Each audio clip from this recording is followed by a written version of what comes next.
Kasih karunia dan damai sejahtera dari Allah Bapa kita dan dari anaknya Tuhan Yesus Kristus menyertai kamu sekalian. Amin.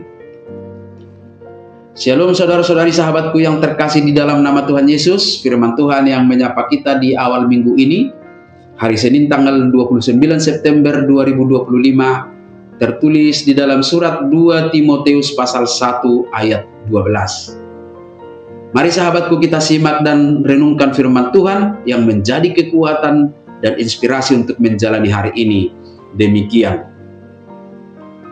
Itulah sebabnya aku menderita semuanya ini, tetapi aku tidak malu, karena aku tahu kepada siapa aku percaya, dan aku yakin bahwa Dia berkuasa memeliharakan apa yang telah dipercayakannya kepadaku hingga pada hari Tuhan. Alani ido ubahen namar sitaono nau, alai dang maila audisi, ai hutadda do ibana nahu haporseai, jala posdoro hakku margogo ibana mangaramoti napi nalumihon naituau rodi ari sugoti. Demikian firman Tuhan. Sahabat renungan harian, saudara-saudariku di dalam nama Tuhan Yesus, surat 2 Timotius ini adalah surat terakhir Rasul Paulus sebelum ia menghadapi kematian sebagai martir di kota Roma.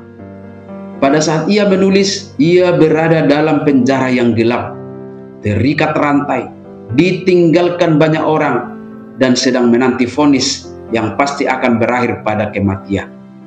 Tetapi bukan ratapan atau keputusasaan, melainkan keyakinan dan keteguhan hati dalam menyaksikan iman.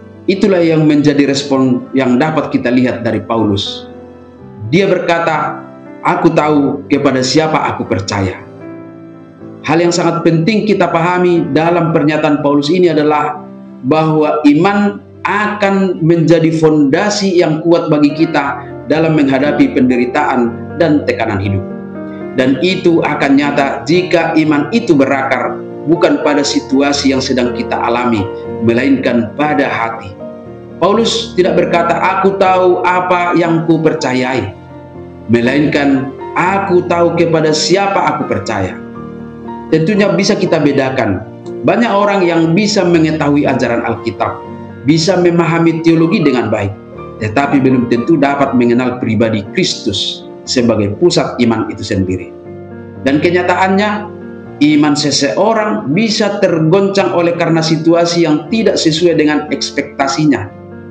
Tetapi iman yang diungkapkan dengan komitmen "aku tahu kepada siapa aku percaya", iman yang tertuju kepada Yesus Kristus, situasi yang berubah-ubah tidak akan merusak kehidupannya. Dan benar, situasi bisa berubah, ekonomi pasang surut, kesehatan kurang membaik, bisa semuanya berubah, tetapi pribadi Kristus tetap sama. Ibrani 13 ayat 8 berkata, Yesus Kristus tetap sama, baik kemarin, hari ini, maupun sampai selama-lamanya. Sahabatku semua, dalam pengenalan yang benar akan Kristus Yesus, kita akan sanggup berkata sebagaimana Paulus berkata, "Itulah sebabnya aku menderita semuanya ini, tetapi aku tidak malu." Dunia mungkin menganggap penderitaan karena iman itu adalah kebodohan. Tetapi bagi Paulus, penderitaan itu adalah bukti bahwa ia setia kepada Kristus.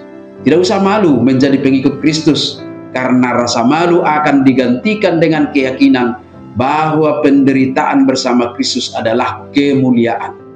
Kesetiaan kepada Kristus mungkin akan memiliki konsekuensi penolakan, ejekan, bahkan mungkin harus kehilangan sesuatu yang berharga dari diri kita. Tetapi jangan malu menjadi saksi Kristus, karena kita tahu untuk siapa kita menderita. Teladan iman Paulus yang berkata, "Aku yakin bahwa Dia berkuasa memeliharakan apa yang telah dipercayakannya kepadaku hingga pada hari Tuhan." Panggilan menjadi pengikut Kristus dengan setia akan menghantarkan kita pada keselamatan yang Tuhan anugerahkan kepada orang-orang yang setia kepadanya. Amin. Selamat beraktivitas, Tuhan memberkati.